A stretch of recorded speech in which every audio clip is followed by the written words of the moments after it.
All right. Hey, friends. Welcome to this episode where we're going to continue our series on acceptance and commitment therapy and OCD and anxiety treatment, and really how to use ACT for OCD and anxiety. So for those of you that don't know me, my name is Matt Codde. I'm a licensed clinical social worker and the founder of Restored Minds.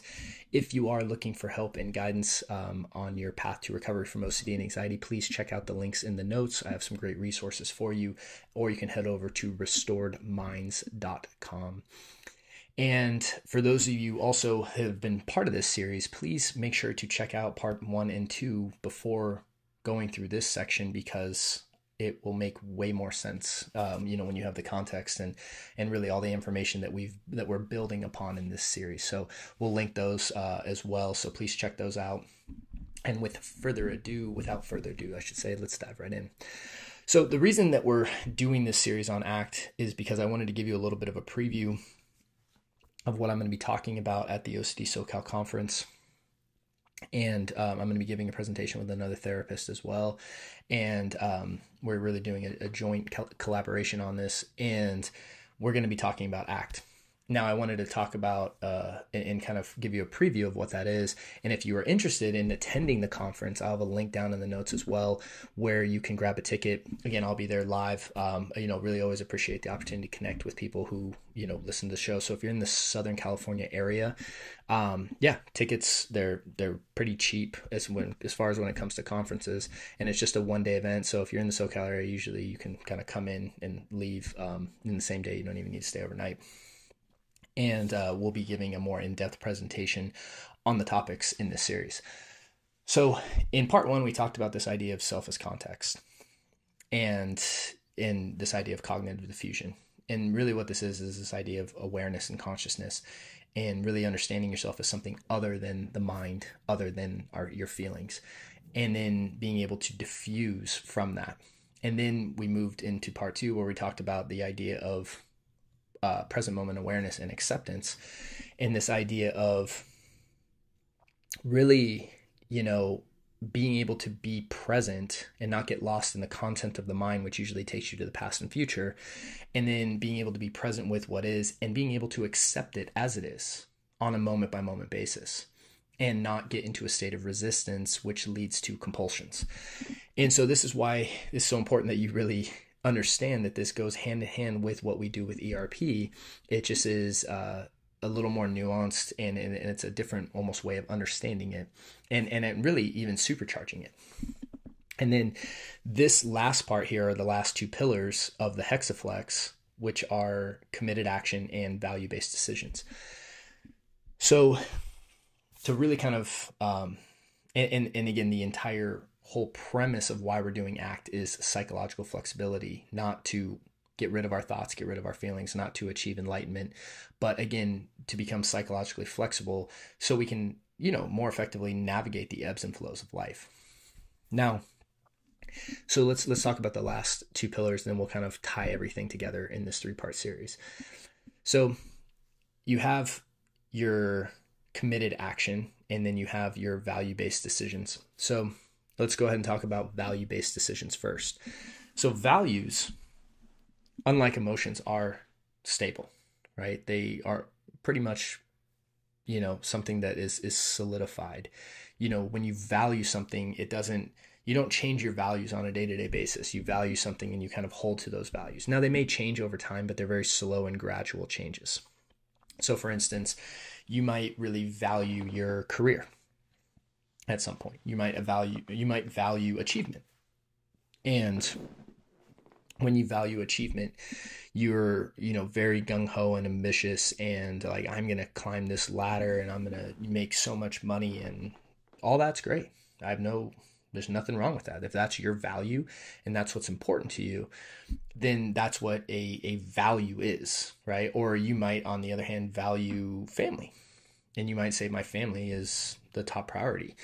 A lot of times when you may start off your career as, career is what it's all about. And then you have a family and you start to shift your value and to prioritize family over your career.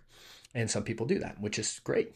I definitely can relate to that myself. It was after getting married and having children, it was, I saw my value shift of where I wanted to invest my time. And it was Definitely more shifting to I want to spend my time with my family. So values can change based on the stage of your life, but again, they don't they don't fluctuate like emotions where it's like, hey, I feel great, I feel anxious, I feel sad, just kind of change with the wind, if you will. And when we're talking about value-based decisions, what we're talking about here is in the presence of an emotion, usually I'm deciding to make a decision based on what I value. So a simple way, and something we all can relate to, is simply like a health-based decision, right? So let's say that I value being healthy, right? And that can mean different things to different people, right? That might mean, I want to look a certain way. It might mean I want to maintain a certain weight. It might mean, I want to keep my, sugar intake low, whatever it means. It doesn't really matter. It's just like that means something to you. When I say the word health, you're going to have your own kind of construct of what that means to you. And let's say I value health and I want to make value-based decisions around health. Now, let's say I go out to the Cheesecake Factory, which is a great restaurant. And, I am going out to dinner there. I use it as an example because we went out to dinner there just a few days ago. And I'm walking in and I look in their big display case and I see all these different cheesecakes, right? And I happen to be quite a sucker for cheesecake. And I'm looking at it and I'm like, emotionally, I'm like, damn, that looks good, And I see all these different kinds and I start to like, oh, that one looks good. And I'm comparing them and I'm like, I think I like that one better. And all of a sudden I'm in this emotional state of desire. Like I want this cheesecake. In fact, I want a whole one, maybe, for myself. Because sometimes I'm crazy like that, right? But in the midst of that desire and that emotion, I still can make a value-based decision that says, hey, man, that's great, but, your butt and stomach's going to jiggle for like a good solid 2 weeks if you eat that. And it's like, that's right, huh? So, I have to kind of step back from that and say, okay, for my value-based decision, I'm going to eat something that's more in alignment with my long-term goals, And so I might get, whatever, a chicken breast with some vegetables or something along those lines. And actually forego the cheesecake, even though I have a strong emotional desire to maybe eat it. This would be the idea of a value-based decision, right? I'm anchoring into what I value and I'm making a decision based on the value instead of the emotion itself. And this is what would happen with fear. If I had a ton of, let's say I walk into Cheesecake Factory and I had a contamination fear and I touch the door and all of a sudden I feel contaminated and I want to leave, but I'm with my family and I value my family relationships, I would probably make a decision to stay and have dinner, even if I felt anxious, because that's alignment with my values and not making the decision based on my fear. And then finally, ultimately, the committed action part is the willingness to live by those values and commit to living by those values in a consistent way. Not like a one-time deal, but consistently. And those would really be the last two pillars of how this ties together. So when you lump this all together in one thing, right, it's the ACT hexaflex, and the purpose is psychological flexibility, we start looking that from a self as context place, from this place of higher consciousness, and really understanding ourselves as something other than our thoughts and feelings, we begin to diffuse from them, become present and accepting of them, and then committing to our long-term values and making decisions based on those values on a consistent basis, which again is right in conjunction with ERP. Again, we're not using this in replacement to ERP. We're using it in conjunction with it. When I feel fear, I'm making those decisions. I'm feeling the fear, first off. I'm not identifying with it. I'm aware of it, I'm accepting of it, and I'm committing to living how I want to instead of going and doing compulsions. So I hope this series was helpful in understanding the basic tenets of ACT and how we use them to, really work through OCD and anxiety and really recover from OCD and anxiety.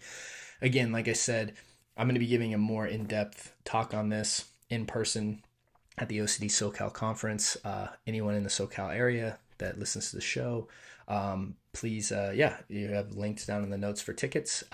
claim your spots. They did sell out last year. So, I would encourage you to do that pretty quick, because I think they're anticipating that they're going to sell out.